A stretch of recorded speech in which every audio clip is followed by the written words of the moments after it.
Hello, जय हिंद, नमस्कार friends. कैसे हो? आई होप सभी लोग ठीक होंगे। तो सभी साथियों को प्यार भरा नमस्कार, सभी को वंदे मातरम। साथियों, इस वीडियो में हम लोग डिस्कस करेंगे एक कंप्लीट प्रैक्टिस सेट जो कि इंडियन नेवी एमआर के लिए प्रैक्टिस सेट बनाया गया है। और साथियों, इंडियन नेवी एमआर के जितने भी लवर हैं, आप लोग जल्दी से इस प्रैक्टिस सेट को लगाइए और हाँ, पेन और कॉपी साथ में लेकर बैठिए। जो क्वेश्चन आपको नहीं आता है उसको नोट डाउन कर लेना, एकदम राइट नाउ अभी नोट डाउन कर लेना और कॉपी में उसको याद कर लेना, ठीक है साथियों। बाकी आपको क्वेश्चंस लगभग पता होगा, क्योंकि भाई इसमें बिल्कुल लेवल का क्वेश्चन नहीं डाला गया है, इसमें थोड़ा लो लेवल का क्वेश्चन डाला गया, क्योंकि जस्ट आप समझ लीजिए कि आपका आदत लगाया जा रहा है। और हाँ, बिल्कुल प्रैक्टिस सेट आप लोग लगाइए। और इस प्रैक्टिस सेट का मैं टारगेट देता हूँ, अगर आप 40 प्लस कर रहे हो ना मेरे भाई, 40 प्लस करते हो तो आप एक अच्छे स्टूडेंट हो। बाकी साथियों, मेरा नाम है आनंद, आप दिख रहे हैं नेवीपुर एकेडमी। जल्दी से इस चैनल को सब्सक्राइब कर लीजिए, क्योंकि हर एक इंडियन नेवी लवर का पहला पसंद है नेवीपुर एकेडमी। अगर आप नेवी में जाना चाहते हो और नेवीपुर एकेडमी चैनल को सब्सक्राइब नहीं किया भाई, कैसे संभव है? तो जल्दी से इस चैनल को सब्सक्राइब कर लीजिए और प्रैक्टिस सेट को लगाइए। चलिए डिस्कस करते हैं। और क्या होता है कि सबसे पहले पेपर पैटर्न समझ लीजिए। जो पेपर पैटर्न है ना नेवी का, एमआर का, उसी पेपर पैटर्न पे हम लोग क्वेश्चन कराते हैं। 50 क्वेश्चन होता है ना, और आपका समय दिया जाता है 30 मिनट का। तो आपको मतलब ये प्रैक्टिस 30 मिनट में लगाना है, ठीक है। साथ ही ये फर्स्ट क्वेश्चन है, देख रहे हो। जैसा कि आपको पता है कि नेवी एमआर का सेक्शन ए होता है और सेक्शन बी होता है। सेक्शन ए में मैथ प्लस साइंस से आपका 25 नंबर का पूछा जाता है। 25 क्वेश्चन होता है। कितना होता है मेरे भाई? 25 क्वेश्चन होता है। और इसमें 12 क्वेश्चन मैथ्स के होते हैं, 13 क्वेश्चन साइंस के होते हैं, ठीक है। तो कभी 13 मैथ्स के हो जाते हैं तो 12 साइंस के हो जाते हैं। तो ये चीज़ें हैं। और क्या है ना दोस्त कि आपको ये चीज़ें एक देखिए। और दूसरा सब सेक्शन सेकंड क्या होता है, सेक्शन बी क्या होता है। सेक्शन बी में आपको बताते हैं, जैसे सिर्फ और सिर्फ जी जनरल अवेयरनेस का 25 क्वेश्चन होता है। कितना होता है भाई? 25 क्वेश्चन होता है। तो क्या है ना साथियों कि लड़के घबरा जाते हैं पेपर देने का सही तरीका क्या होता है। वाकई में मैंने नेवी एमआर ज्वाइन किया, क्वालिफाइड किया, तो मतलब कैसे हुआ, मतलब कैसे मैंने किया। तो ये चीज़ें देखिए, असल में स्मार्ट वे क्या होता है, पेपर देने का स्मार्ट तरीका क्या होता है, वो चीज़ें देखिए समझ लीजिए। सबसे पहले भाई जिसमें टाइम टेकन नहीं है उसको करना है। सबसे पहले जीए करना है, जनरल अवेयरनेस आपको करना है, ठीक है। उसके बाद आपको साइंस कर लेना है, ठीक है। उसके बाद आपको क्या करना है मेरे भाई? उसके बाद आपको साइंस करना है, ठीक है। देखिए, जनरल जीए में कितना क्वेश्चन है? 25 क्वेश्चन है मेरे भाई। जनरल अवेयरनेस में 25 क्वेश्चन है। और साइंस में कम से कम भाई 12 क्वेश्चन है। 37 नंबर का क्वेश्चन करने में, 37 क्वेश्चन करने में आपको मैक्सिमम टाइम लगेगा ना मेरे भाई। मैक्सिमम पढ़ने में और क्लिक करने में, आंसर क्लिक करने में 12 मिनट का समय लगेगा। बाकी आपको बचेगा 18 मिनट। 18 मिनट में आप मैथ को इजीली कर लोगे। तो इसलिए पेपर जो है ना, मैंने इसी तरीके से सेट किया हूँ। देखिए, क्वेश्चन जितना जो वेटेज होता है वो मैं वेटेज रखा हूँ। 25 क्वेश्चन जीके का है, बट जीके पहले करना है, उसके बाद साइंस करना है, उसके बाद मैथ करना है। ये आपका आदत अभी से बना रहे, इसलिए प्रैक्टिस सेट में ऐसे ही किया हूँ, ठीक है ना। क्वेश्चन नंबर पहला क्वेश्चन में बोला जा रहा है, भारत के समुद्री मार्ग की खोज किसने किया? तो इसका राइट आंसर हो जाएगा वास्को डी गामा ने 1498 में भारत के समुद्री मार्ग की खोज की, ठीक है। आगे बढ़ते हैं। पालक के पत्तों में किसकी मात्रा अधिक होती है? पालक के पत्तों में आपको पता होगा, डॉक्टर लोग बोलते हैं कि आपको आयरन की कमी हो जाती है ना, तो पालक खाने को सलाह दिया जाता है। यानी पालक के पत्तों में आयरन होता है, ठीक है, लोहा होता है, ठीक है। आगे, एजरा कप का संबंध किससे है मेरे भाई? एजरा कप का संबंध जो है ना, पोलो से है। एजरा कप का संबंध पोलो से है, ठीक है। आगे बढ़ते हैं मेरे भाई। अंतर्राष्ट्रीय ओलंपिक समिति का मुख्यालय कहाँ है? अंतर्राष्ट्रीय ओलंपिक समिति का मुख्यालय कहाँ है? तो इसका मुख्यालय है लुसाने, जो कि स्विट्जरलैंड में है, ठीक है। Lausanne, Switzerland. भारत का राष्ट्रीय जलीय जीव कौन है? भारत का राष्ट्रीय जलीय जीव जो है गंगा डॉल्फिन है, ठीक है, गंगा डॉल्फिन। ये क्वेश्चन पूछा गया था नेवी एमआर में। और सूर्योदय का देश किसे कहा जाता है? भाई ये जो भी क्वेश्चन है ना, कहीं ना कहीं पूछा गया, आपको इजी लगेगा, क्योंकि भाई ये प्रीवियस ईयर है और आप लोग बार बार ऐसे क्वेश्चन पढ़े होंगे, तो आपको इजी लगता है। ऐसा मत समझना कि ये प्रैक्टिस लेवल का नहीं है। बस हाँ, क्या है ना दोस्त, ये प्रीवियस ईयर पर बेस्ड है। आपको मतलब ऐसे प्रैक्टिस सेट को इग्नोर नहीं कर सकते हैं। और क्या है ना कि ये चीज़ें आप लोग को जो भी डिलीवर करता हूँ साथियों, दिल से देता हूँ। और हाँ, एक चीज़ कि मेरा भाई जो कुछ भी बताता हूँ ना, मतलब यहाँ पर मैं कभी भी पेपर सेट करता हूँ ना, तो बहुत ही तरीक़ों का सेट करता हूँ, क्योंकि भाई मैंने खुद नेवी एमआर क्वालिफाइड हूँ, एसएसआर क्वालिफाइड हूँ और एयरफोर्स क्वालिफाइड हूँ, कोस्ट गार्ड क्वालिफाइड हूँ। मुझे पता है कि डिफेंस में कैसे क्वेश्चन पूछे जाते हैं। जिनको भी लगता है इजी लेवल है, तो भाई आप 45 प्लस कीजिए ना, आप 45 प्लस कीजिए। आपको इजी लग रहा है 45 प्लस कीजिए। जितने भी लड़के हैं कम से कम 40 प्लस तो करना ही है आपको, ठीक है मेरे भाई। चलिए आगे, सूर्योदय का देश किसको कहते हैं मेरे भाई? सूर्योदय का देश कहते हैं जापान को, सूर्योदय का देश कहते हैं। आगे बढ़ते हैं, संविधान सभा का अस्थाई अध्यक्ष कौन थे? संविधान सभा का अस्थाई अध्यक्ष डॉक्टर राजेंद्र प्रसाद थे। आगे बढ़ते हैं, भारतीय राष्ट्रीय कांग्रेस के प्रथम सत्र की अध्यक्षता किसने की? तो WC बनर्जी यानी व्योमेश चंद्र बनर्जी ने पहला सत्र की अधिवेशन की अध्यक्षता किए थे। चलिए, भारत का मानक समय जो है ग्रीनविच मीन से कितना आगे है या कितना पीछे है? तो इसका राइट आंसर हो जाएगा 5.5 घंटे आगे है, ठीक है। आगे बढ़ते हैं, दिल्ली चलो का नारा किसने दिया? दिल्ली चलो का नारा जो है ये सुभाष चंद्र बोस ने दिए। दिल्ली चलो का नारा सुभाष चंद्र बोस ने दिया, ठीक है। आगे बढ़ते हैं मेरे भाई, मैकमोहन लाइन जो है, मैकमोहन लाइन किन दो देशों के बीच है? मैकमोहन लाइन भारत और चाइना के बीच है मैकमोहन लाइन, ठीक है। आगे बढ़ते हैं मेरे भाई, ईरान की राजधानी कहाँ है? ईरान की राजधानी क्या है? ईरान की राजधानी जो है तेहरान है। और नेक्स्ट, भारत की पहली महिला प्रधानमंत्री कौन थी? कौन थी भाई? पहली क्या मतलब, अभी तक एक ही बनी है, इंदिरा गांधी, श्रीमती इंदिरा गांधी। ओके, आगे बढ़ते हैं मेरे भाई, पृथ्वी अपनी धुरी पर कितने अंश तक झुकी है? पृथ्वी अपनी धुरी पर कितने अंश तक झुकी है मेरे भाई? ये 23.5 डिग्री पर झुकी है, ठीक है। आगे, बांग्लादेश की मुद्रा क्या है? तो पहला चीज़, बांग्लादेश की राजधानी है ढाका और मुद्रा है टक्का। मुद्रा क्या है मेरे भाई? टक्का जो है ना बांग्लादेश की मुद्रा है। और बाकी आगे, लोकसभा के किस राज्य के सबसे अधिक सदस्य हैं? यानी लोकसभा में सीटों की संख्या किस राज्य में सबसे अधिक है?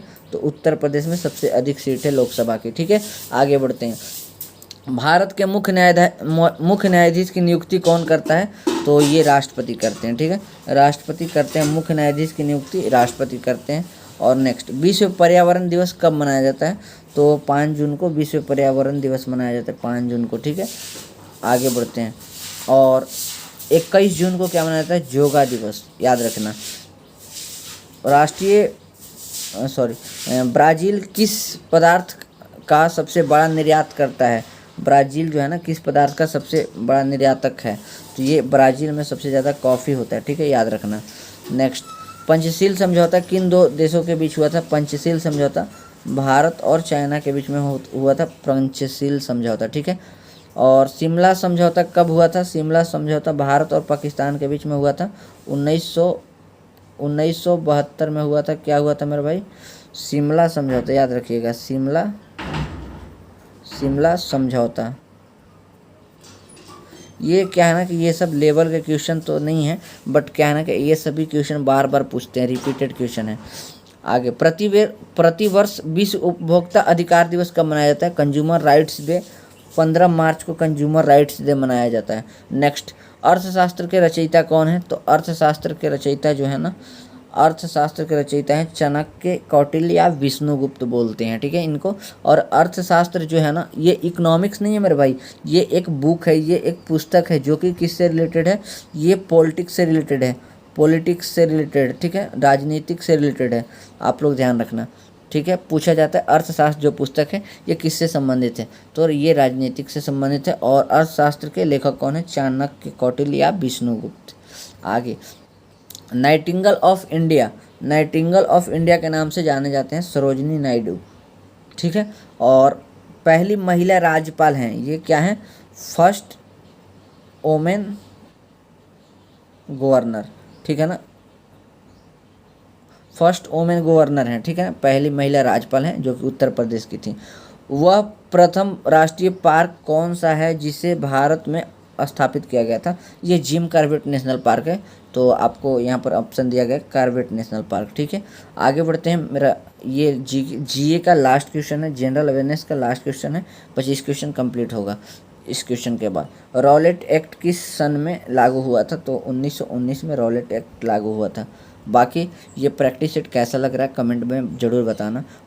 अभी हम लोग साइंस करेंगे, क्वेश्चन है मांसपेशियां थकान अनुभव करती है क्योंकि उसमें जमाव होता है, मांसपेशियों में लैक्टिक एसिड का जमाव हो जाता है। ठीक है, आगे बढ़ते हैं। इंसुलिन का टीका किस रोग के लिए लगाया जाता है? तो ये मधुमेह के लिए लगाया जाता है। आगे बढ़ते हैं मेरे भाई। सूर्य का प्रकाश जो है किस विधि तक पृथ्वी पर पहुंचता है? तो ये विकिरण विधि द्वारा आता है सूर्य का प्रकाश। ठीक है, विकिरण विधि यानी रेडिएशन। पित्तल किन धातुओं के मिश्रण से बनता है?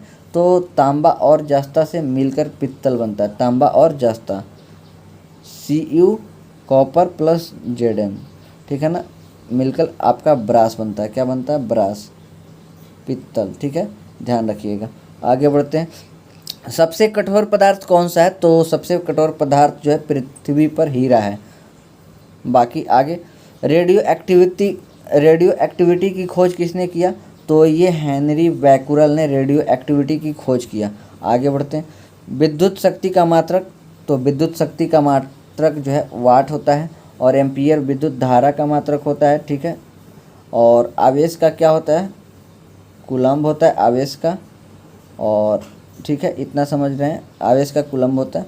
और वोल्ट होता है विभव का। किसका होता है? विभव का वोल्ट होता है, ध्यान रखना। आगे बढ़ते हैं। न्यूटन की गति का प्रथम नियम कहलाता है। न्यूटन की गति का प्रथम नियम जड़त्व का नियम कहलाता है। किसका नियम? जड़त्व का नियम।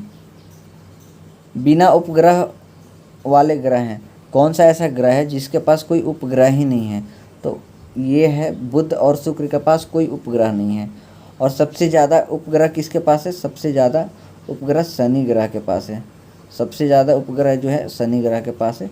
और सबसे बड़ा ग्रह कौन सा है? सबसे बड़ा ग्रह है बृहस्पति। बृहस्पति जो है ना सबसे बड़ा ग्रह है, सबसे बड़ा है। और सबसे छोटा कौन सा है? बुध है। सबसे छोटा कौन है मेरे भाई? बुध जो है सबसे छोटा है। आगे बढ़ते हैं। निकट दृष्टि दोष के निवारण हेतु प्रयोग किया जाता है, तो ये अवतल लेंस प्रयोग होता है। ठीक है, आगे बढ़ते हैं मेरे भाई। और जल में घुलनशील विटामिन होता है, यानी वाटर सोल्यूबल होता है। ये बी और सी वाटर सोल्यूबल होता है। और एक होता है वसा में घुलनशील, यानी फैट सोल्यूबल। मतलब वसा में घुलनशील विटामिन होता है के, और डी, विटामिन के, यानी इसको ट्रिक याद कर सकते हैं। ट्रिक से कीड़ा जो है ना वसा में घुलनशील है, और जल में क्या है? बी और सी। आगे बढ़ते हैं मेरे भाई। किस रंग का प्रकाश का प्रकीर्णन सबसे कम होता है? जिसका तरंगदैर्घ्य ज़्यादा होता है उसका प्रकीर्णन कम होता है। तो लाल रंग का तरंगदैर्घ्य ज़्यादा होता है, इसलिए लाल रंग का प्रकीर्णन सबसे कम होता है। और सबसे ज़्यादा किसका होता है? सबसे ज़्यादा प्रकीर्णन जो होता है ना, सबसे ज़्यादा बैगनी रंग का प्रकीर्णन होता है सबसे ज़्यादा। ठीक है,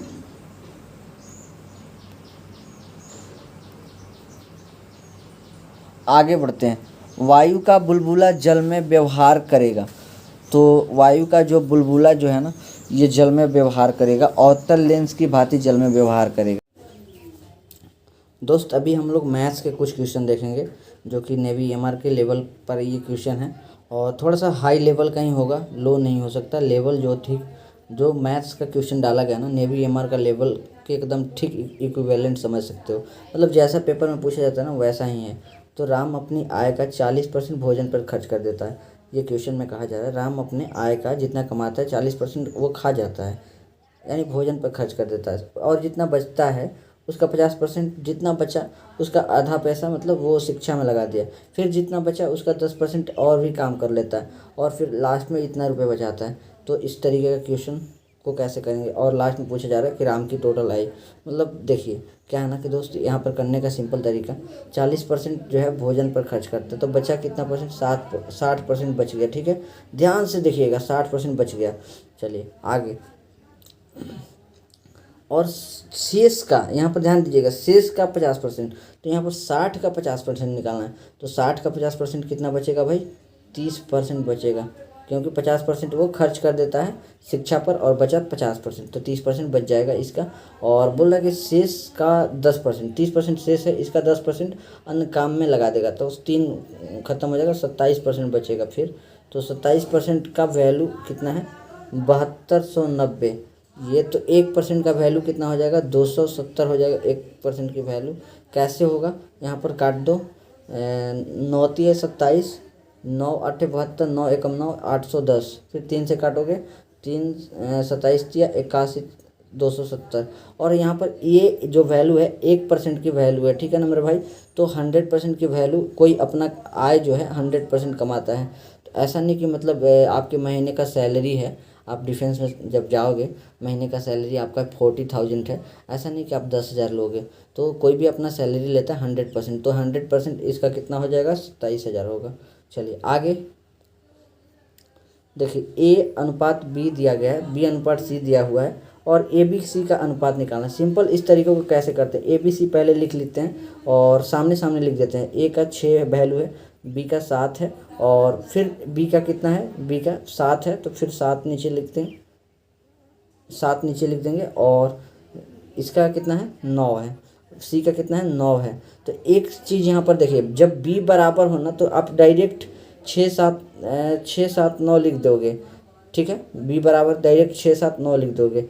और बराबर नहीं है तो क्या करोगे, बगल वाला को यहाँ पर रिप्लेस कर दोगे, यहाँ पर 7 आ जाएगा, यहाँ पर इधर से 7 आ जाएगा। और देखिए इस तरीके से भी वही आएगा, कट गया, और 6 7 9। तो ऑप्शन नंबर ए हो जाएगा राइट आंसर। चीज़ें थोड़ी कम समझ में आ रही होगी, धीरे धीरे सब समझ में आएगी, क्योंकि ये डिजिटल ना बोर्ड नहीं है और ना ही नॉर्मल बोर्ड है। ये स्क्रीन पर पढ़ाना थोड़ा सा उतना अच्छा नहीं हो पाता है। तो देखिए क्या होता है, अभी क्वेश्चन में पूछा जा रहा है 7 11 15 1 और 21 25 और 19 का औसत 22 है, तो x का मान देखिए औसत 22 है। तो ये टोटल नंबर्स कितने हैं, तो जितने भी नंबर्स हैं उतना जोड़कर उतना से डिवाइड करेंगे, तो ये लगभग 7 है, टोटल 7 है। तो 7 से डिवाइड किए और इक्वल्स टू में 22 आ जाएगा, ठीक है। तो क्या है ना कि इसको हम इधर कर देते हैं, तो 7 दूनी 14, 4 7 दूनी 14, एक हासिल 154 आ रहा है। मतलब 154 जो है ना ये आ रहा है इस साइड, ठीक है, आप लोग याद रखना। और इधर जोड़ने पर कितना होगा, x प्लस कितना होगा, बराबर 154। तो और बाकी को जोड़ते हैं, 9 19 और 21 को जोड़िएगा तो ये आपका 40 हो जाएगा, ठीक है। एक सेकंड मेरे भाई, थोड़ा सा टाइम लगेगा चीज़ें होने में। देखिए 19 और 21 को जोड़ दीजिएगा, 40 हो जाएगा। 40 और 25 जोड़िएगा, 65 हो जाएगा। 65 और 15 जोड़िएगा, 80 हो जाएगा। 80 7 87 हो जाएगा। 87 में 11 जोड़िएगा, 87 में 11 जोड़िएगा, कितना होगा, 98 हो जाएगा। एक मिनट, थोड़ा हमें भी मुश्किल होता है, पढ़ाई लिखाई छूट गई। हाँ 98 ही होगा। मैथ्स मेरा भी वीक है, पता नहीं कैसे मैं सिलेक्शन ले लिया, वही आप लोग खुद सोच सकते हो। 98 होगा। 98 को यहाँ से घटा दोगे, 98 को घटा दो तो 14, यानी एक कैरी ले लेगा यहाँ से, तो 14 8 6 14, 4 बचा, 14 में से 9 गया, 9 5 14, 56 हो जाएगा। तो जो x का वैल्यू है ना बाबू, 56 हो जाएगा राइट आंसर, ठीक है। आगे बढ़ते हैं। अभी देखिए क्या है ना कि ये क्वेश्चन आप लोग बोलिएगा कि नेवी एमआर में पूछा जाएगा क्या, तो भाई नेवी एमआर में इससे बहुत इजी क्वेश्चन पूछा जाता है। ये क्वेश्चन जो है ना एसएससी सीजीएल लेवल का मैं ये क्वेश्चन डाला हूँ। और ये देखिए ऐसा नहीं कि मतलब नेवी में सिर्फ हार्ड ही आता है, बहुत आसान आता है, 1 2 क्वेश्चन हार्ड दे देता है। ये सीजीएल लेवल का क्वेश्चन है, अगर ये कर लेते हैं तो आप नेवी एमआर तो बिल्कुल आराम से निकाल लोगे मेरे भाई। मैंने जब क्रैक कर लिया 3 4 बार 5 बार, तो आप क्यों नहीं कर सकते। डिफेंस एग्जाम में कुछ नहीं होता, बस 6 महीने की मेहनत होती है। आप लोग 6 महीने अगर अच्छे से 6 महीने डेडिकेट करके पढ़ लोगे ना, तो आपका हर एक एग्ज़ाम निकलने लगेगा। तो यही सब चीज़ें होती है। बाकी अभी देखते हैं इस प्रश्न को। एक व्यक्ति और उसके पुत्र की औसत आयु 55 वर्ष है, उनकी आयु का योग इतना है, इतना अनुपात इतना है, 6 वर्ष बाद उनकी आयु क्या होगा।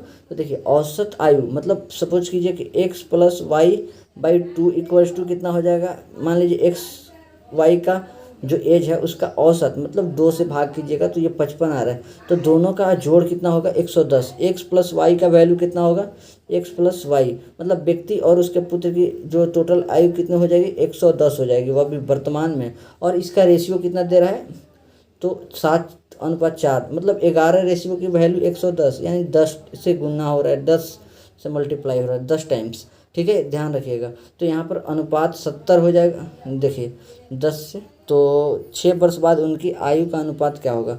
तो अभी देखिए क्या है ना कि 70 हो जाएगा एक, और एक हो जाएगा 40, तो बोल रहा है कि 6 वर्ष बाद, मतलब एक 76 हो जाएगा और एक हो जाएगा 46, तो ये हो जाएगा 23 और ये हो जाएगा 38, तो ये हो जाएगा 23 और एक हो जाएगा 38, तो 38:23, ये हो जाएगा राइट आंसर। चलिए आगे बढ़ते हैं बाबू।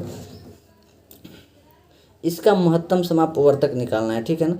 10/21 और 25/27 और 35/24, तो इसको आपको ऐसे लिख लीजिए, 10/21, 25/27 और 35/24। बाबू क्या है ना कि जब भी आपको मसा निकालना होगा ना, HCF निकालना होगा ना, तो ऊपर वालों का HCF निकाल लीजिए। सबसे पहले ऊपर वालों का HCF क्या होगा, ऊपर वालों का HCF हो जाएगा बाबू 5 हो जाएगा, और नीचे वालों का LCM कैसे निकालोगे, तो LCM आप सिंपली जैसे निकालते हो ना वैसे ही निकाल लो। तो चलिए अभी हम लोग स्क्रीन क्लियर करके निकालते हैं। ऊपर में 5 है, याद रखिएगा, और नीचे में हम लोग 21, 27 और 24 का LCM निकालते हैं। 21, 24 और 27 का LCM निकालते हैं, ठीक है। तो 3 से पहले कराते हैं, 3 7 21, 3 8 24, 3 9 27। चलिए 9 8 72, 72 में 3 से गुना करना, तो 3 दूनी 6, 70 का 21, 216 में फिर 9 से गुना करना, 9 6 54, 4। थोड़ा सा यहाँ पर देखना पड़ेगा फिर से, आप लोग बताइए। 3 से 7 21, 3 8 24, 3 9 27, 9 8 72, 9 8 72, 72 में फिर 3 से गुना कीजिएगा, 72 में 3 से गुना कीजिएगा तो क्या होगा, 3 दूनी 6, 70 का 21, और फिर 7 से गुना, 7 6 42। यहाँ पर लास्ट में कितना आएगा, 2 आएगा। देखिए अभी इसको पूरा गुना कर सकते हैं, 7 6 42, हाथ में लगा 4, 7 4 11, हाथ में लगा 1, 7 दूनी 14, 1 से 15, 1512। लेकिन आप यहाँ से ऐसे भी कर सकते थे, 7 6 42, मतलब 2, लास्ट में 2 यहाँ आ गया तो ये हो जाएगा राइट आंसर। तो आप यहाँ से पूरा भी कर सकते हैं, ऐसे भी कर सकते हैं। तो आप लोग देखिए, मैथ जब मैं आपको अच्छे से समझाऊंगा ना, सिखाऊंगा ना चैप्टर वाइज, तो मज़ा ही कुछ और होगा। और डिजिटली मैं सिखाऊंगा, डिजिटल बोर्ड पे अच्छे तरीके से, बिल्कुल नेवी का लेवल जो होता है ना, नेवी, कोस्ट गार्ड, एयरफोर्स वाला लेवल, बिल्कुल अच्छे से समझाऊंगा बाबू। तो आप लोग टेंशन मत लीजिए। A, B तथा C मिलकर 480 रुपये कमाते हैं। यदि उनको कामों का अनुपात 2:3:5 हो तो B का हिस्सा। देखिए ये लोग ABC कमाते हैं और काम करने का अनुपात होता है। सपोज कीजिए ABC एक ही रूम में रहते हैं, काम करने जाते हैं, एक ही जगह पर कमाने जाते हैं, बट क्या है ना कि कोई कभी छुट्टी मार देता है, मतलब काम करने का जो रेशियो है ना बाबू, वो 2:3:5 के हिसाब से 2:3:5 ये रेशियो है, ठीक है। ये रेशियो है 2:3:5 का रेशियो है, ठीक है। तो कहने का मतलब है कि टोटल कितना है, टोटल रेशियो में कितना हो जाता है, तो रेशियो में 5 3 8 2 10 रेशियो का वैल्यू है। 10 रेशियो का वैल्यू कितना है बाबू, 480, मतलब एक रेशियो का वैल्यू 48 हो जाएगा, 48 हो जाएगा, ठीक है ना। और तो बी का आपको निकालना है। बी का तो 3 रेशियो का वैल्यू 18 का 24, 4 हाथ में लगा 2, 4 दिया 12, 2 14, 144 रुपये होगा मेरे भाई। इसी प्रकार आप अगला का भी निकाल सकते हैं। तो ठीक है, आगे ध्यान से देखिएगा। और देखिए क्या है ना कि आपको मैथ्स बहुत ही हलवा लगेगा, आप चीज़ों को सीखिएगा ना तो मैथ बहुत आसान है।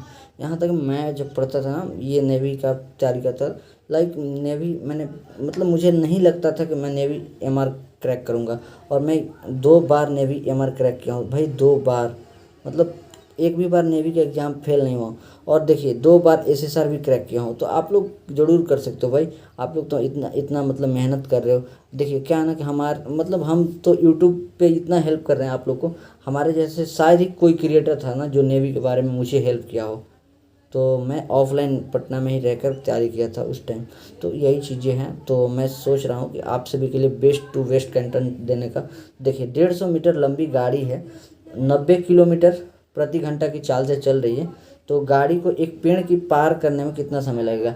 देखिए गाड़ी है, ठीक है, यहाँ पर देखिएगा 150 मीटर लंबी गाड़ी है। अगर ये पेड़ नहीं होता, मतलब पुल होता या फिर प्लेटफॉर्म होता, तो यहाँ पर हम लोग ऐड कर देते लंबाई। लेकिन यहाँ तो पेड़ है, पेड़ की लंबाई जो है नगण्य होती है, ठीक है ना। पेड़ की जो लंबाई होती है नगण्य होती है। तो लंबाई आप इस केस में मत सोचिएगा कि पेड़ इतना लंबा होता है भैया, नहीं। ट्रेन जब पार करेगी तो खट खट खट खट मतलब पार कर देगी, यानी पेड़ की चौड़ाई ही समझ लेना, बाकी यहाँ पर लंबाई कंसिडर किया जाता है। तो आप ऐसा मत करना पेड़ लंबा होता है 20 फीट का होता है, तो वो सब नहीं। यहाँ पर देखिए एक पेड़ का सिंपल, एक पेड़ को पार करेगा, जैसे आप खड़ा रहिएगा तो आदमी का भी लंबाई न के बराबर ही माना जाता है मैथ्स में, ठीक है। तो देखिए एक 150 मीटर लंबी, तो 150 तो कितना समय में पेड़ को पार करेगा, यहाँ पर टाइम निकालना है। तो speed upon distance upon speed होता है ना, तो डिस्टेंस ये हो गया, स्पीड कितना हो गया 90, और किलोमीटर ये क्या है, किलोमीटर प्रति घंटा में है, ये मीटर में है, तो इसको मीटर प्रति सेकंड में बदलने के लिए 5/18, 18 ऊपर चला जाएगा, ठीक है ना मेरे भाई। 5/18 से गुना कर दिए, और 18×5 = 90, 5×5 = 25, 25 छक्का 150, कितना 6 सेकंड लगेगा। आगे बढ़ते हैं बाबू, ठीक है ना, आगे बढ़ते हैं। बहुत ज़्यादा गर्मी है, एक बार मैं आपको दिखाता हूँ। लाइट वगैरह तो कुछ है नहीं, फिर भी आप सभी के लिए इतना डेडिकेशन के साथ मेहनत करता हूँ मेरे भाई। 1 मिनट आप लोग देखिएगा, दिख रहा है क्या, देखिए कैसे टपक रहा है ना। चलिए ये क्वेश्चन मैं आपको बताता हूँ। काफ़ी ज़्यादा गर्मी है, फिर भी मेहनत हो रही है आपके लिए, तो बस कहना चाहूँगा दिल से थोड़ा सा सपोर्ट कर दिया करो। और हाँ, ये ब्लैकमेल नहीं है आपको, कि मतलब इमोशनली अटैचमेंट नहीं है कि आपको ये पसीना दिखा दिखा कर बोला जाएगा लाइक शेयर एंड सब्सक्राइब करने के लिए। तो भाई बस होशियार लोग हैं, आप लोग समझ सकते हैं कि भाई जब मेहनत कर रहा है ना, तो आप लोग मेहनत कीजिए, इस चैनल को थोड़ा सा सपोर्ट कीजिए मेरे भाई। चलिए ये क्वेश्चन देख लेते हैं। क्वेश्चन में कहा जा रहा है, एक छात्र ने 5/3 से गुना करने के बजाय 3/5 से गुना कर दिया, तो इसकी गणना में त्रुटि क्या होगी। तो देखिए क्या है ना कि सबसे पहले 5/3 हम लिख लेंगे, 5/3 लिख लिए और 3/5 लिख लिए। तो ऐसा कोई हम नंबर से गुना करेंगे ना, एक संख्या बना लेते हैं। जैसे 3 और 5 का लघुत्तम कितना होता है, 15 होता है, तो 15 से हम लोग गुना करके एक नया डिजिट बना लेते हैं। तो ये देखिए 3 × 5 = 15, और ये 5 × 3 = 15, मतलब पहले 25 आना चाहिए था, और अभी कितना हो जा रहा है, अभी 9 हो जा रहा है। तो मतलब कितना की कमी आ रही है, 16 की कमी आ रही है। कितना की कमी आ रही है मेरे भाई, 16 की कमी आ रही है, और किस पर आ रही है, 25 पर आ रही है, इंटू में 100, ठीक है। 25 चौका 100, 16 चौका 64, 64% की त्रुटि हो जाएगी, मतलब ठीक है ना, त्रुटि मतलब अंतर आ जाएगा, डिफरेंस आ जाएगा, ठीक है। और 4 क्वेश्चन बचे हैं, तो ये भी क्लियर कर देते हैं।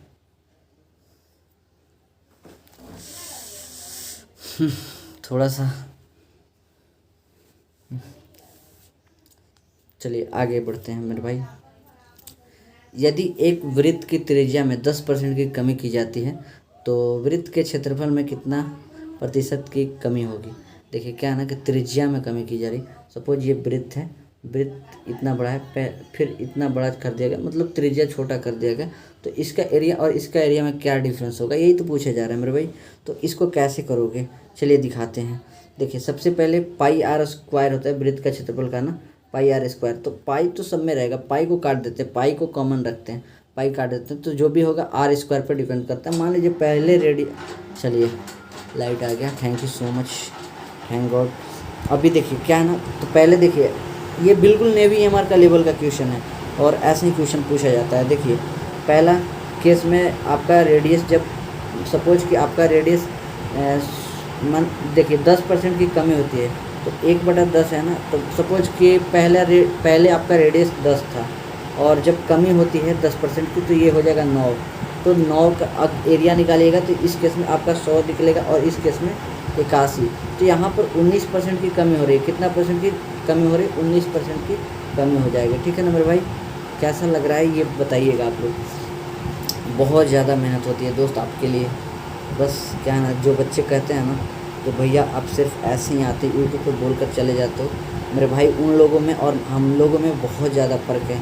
क्या है ना कि हम लोग आपके इमोशन के साथ जुड़े रहते हैं, और वो देखिए अगला जो भी है ना आपसे कुछ अपेक्षाएं रखता है कि मुझे लाइक करो, शेयर करो, सब्सक्राइब करो, और बाकी हमें कोई दिक्कत नहीं, आप लोग सपोर्ट करना है जितना सपोर्ट कीजिए, नहीं कीजिए, बट मेरा जो सपोर्ट करने का इरादा है ना, क्योंकि मैं इन सब चीज़ों को झेला हूँ। इस सिलेक्शन लेने में मैंने अपने सिलेक्शन लेने में क्या क्या नहीं देखा, मतलब जो भी चीज़ें मैंने देखा ना कि यूट्यूब पर कोई सही से गाइड भी नहीं करता था, आज मैं सही से गाइड करता हूँ। आज नेवी में जितने भी बच्चे जाते हैं कहते हैं कि भाई कोई एक है बंदा जो सही से गाइड करता है भाई की तरह, तो वो बंदा मतलब मेरा नाम इंडियन नेवी के हर एक बेस पर है। और जहाँ मैं रहता हूँ भाई क्या ही कहें, मतलब बच्चे तो एकदम इतना प्यार करते हैं ना, जहाँ भी देखो आनंद भैया, आनंद मतलब आनंद सर, तो इतना रिस्पेक्ट है ना आपका, ये रिस्पेक्ट डबल हो जाएगा जिस दिन आपका सिलेक्शन होगा ना, और आप भी मुझे उस नज़रों से देखने लगोगे ना कि भाई ने मुझे मेरे लिए कुछ किया है। तो आप भी बस क्या है ना दोस्त कि आप लोग सपोर्ट कीजिए अभी, और हाँ बिल्कुल आप लोग पढ़ाई करते रहिए। देखिए क्या है ना, अभी देखिए 48 नंबर क्वेश्चन है, आप 65 रुपये में बेचने पर 500 रुपये की हानि होती है। जाहिर सी बात है, इसने 7,000 में ख़रीदा होगा तभी तो 500 रुपये की हानि हो गई, 6500 में बेचा।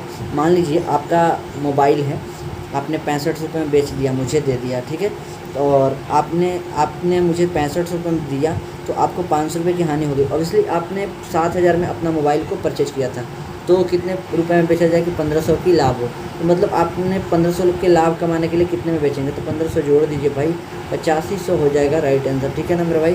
85,000 नहीं होगा, 8500 ऑप्शन नंबर डी हो जाएगा। आगे बढ़ते हैं मेरे भाई। देखिए ये क्वेश्चन नेवी एमआर लेवल है, बिल्कुल ऐसा ही आता है।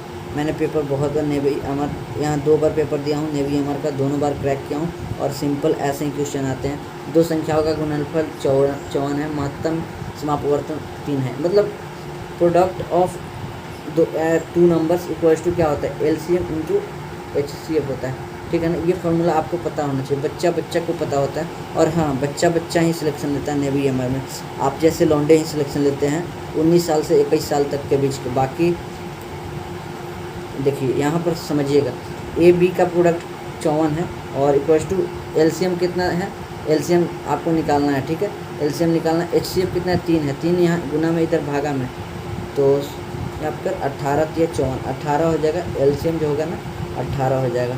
बाकी आगे बाबू चलिए, अभी थोड़ा पसीना कम हुआ है, फिर भी लाइट कट गया, कोई दिक्कत नहीं।